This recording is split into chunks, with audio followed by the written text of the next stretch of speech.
بسم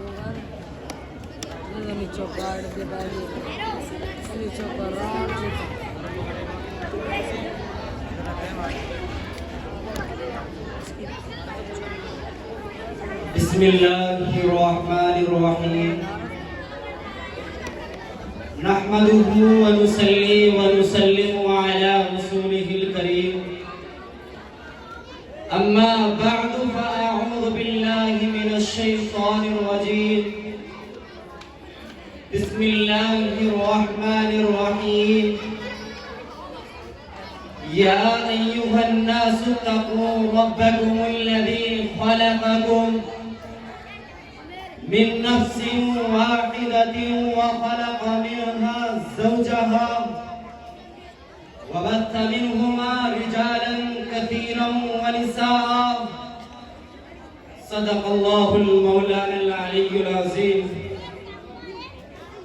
پہلے دیکھا تھا کہ بازار میں صنم بکتے ہیں، پہلے دیکھا تھا کہ بازار میں صنم بکتے ہیں، آج کیوں شرم نہیں آتی کہ ہم بکتے ہیں؟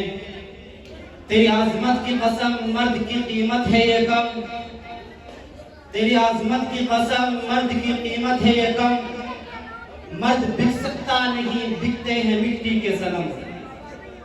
محترم سامعین کرام اور اسٹیج پر بیٹھے ہوئے میرے استاذ محترم اور میرے سامنے بیٹھے ہوئے میرے عزیز ساتھیوں، آج دل کو جہیز کی لعنت سے ہمارا معاشرہ دوچار ہو رہا ہے، بہت سے ارمانوں کی دنیا پلٹ رہی ہے اور نہ جانے کتنی آہیں اور سسکیاں فضا میں محلول ہو رہی ہے۔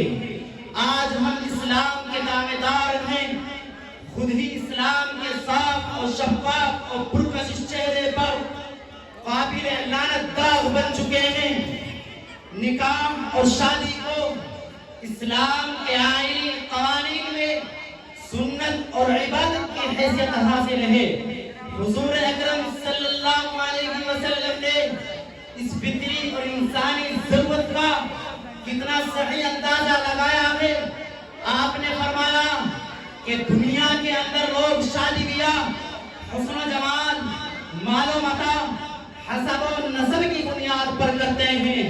اللہ کے رسول صلی اللہ علیہ وسلم نے فرمایا کہ کسی عورت سے خوبصورتی کے بنا پر نکاح نہ کرنا، کیونکہ ہو سکتا ہے کہ اس کے لیے حسن و جمال اس کے لیے تباہی اور بگاڑ کا سبب بن جائے۔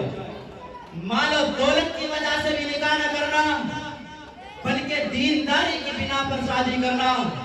اس قدر نصیحت کرنے کے بعد فرمایا کہ اگر کسی ایسے شخص کی طرف سے پیام آ جائے جس کے اخلاق دین سے مطمئن ہو تو شادی کرو، ورنہ زمین کے اندر عظیم فتنہ اور زبردست فساد برپا ہو جائے گا۔ آج دل کو جہیز کے پرستار، دن دہاڑے ڈکیتی ڈالنے والے ان ہدایات کی روشنیوں میں اپنی شادیوں کا جائزہ لے کہ شادی کے وقت کون سا نقطۂ نظر ہے جو ہمارے سامنے ہوتا ہے۔ آج دنیا کی چمک دمک، مال و دولت، جاہ و منزلت نے انسان کو اندھا بنا دیا ہے اور دین و فطرت کا جاننے والا، اسلام کا سادگی کا نغمے و محافظ خس و خاشاک کی طرف بہتا چلا جا رہا ہے۔ آج دولت کے پجاری لڑکی سے شادی نہیں کرتے بلکہ دل سے شادی کرتے ہیں۔ آج کا نوجوان دل کو جہیز میں کھڑا ہو کر اسلامی حیثیت کا جنازہ نکال رہا ہے۔ حضور اکرم صلی اللہ علیہ وسلم نے فرمایا کہ سب سے بابرکت شادی وہ ہے جس میں کمال خرچ ہو اور دشواریوں میں مبتلا نہ ہونا پڑے۔ لیکن ہم نے اپنی بدقسمتی کی بنا پر رسم و رواج اور خرافات کی پابندی اور دل کو جہیز کی قید لگا کر نکاح اور شادی کو اتنا مہنگا کر دیا ہے کہ لوگ اس سے خوف سے خودکشیاں کر رہے ہیں، خاندان لٹ رہا ہے، دشمنی پیدا ہو رہی ہے، عصمتیں لٹ رہی ہے اور نہ جانے کتنی آگے اور کسکیاں فضا میں محلول ہو رہی ہیں۔ ہندوستان، چین و جاپان میں عورت اپنے موت کے ساتھ اپنے شوہر کے موت کے ساتھ ستی ہو کر اپنے زندگی کے چراغ کو گل کر دیتی تھی. عالم میں نزول قرآن سے قبل پیدا ہونے والے بچیوں کو زندہ مٹی میں دفن کر دیا جاتا تھا.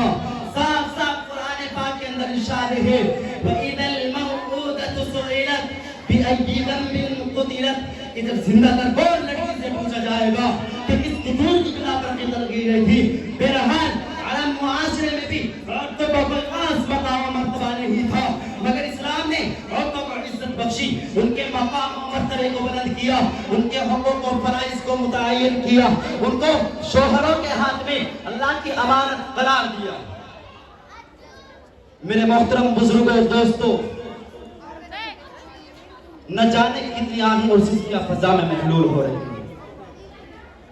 حضور اکرم صلی اللہ علیہ وسلم نے فرمایا کہ عورتوں کے ساتھ اچھا سلوک کرو. آج دولت کے پجاری لڑکیوں سے شادی نہیں کرتے بلکہ دل سے شادی کرتے ہیں. بس میں اپنی تقریر کو یہیں پر ختم کر دینا چاہتا ہوں.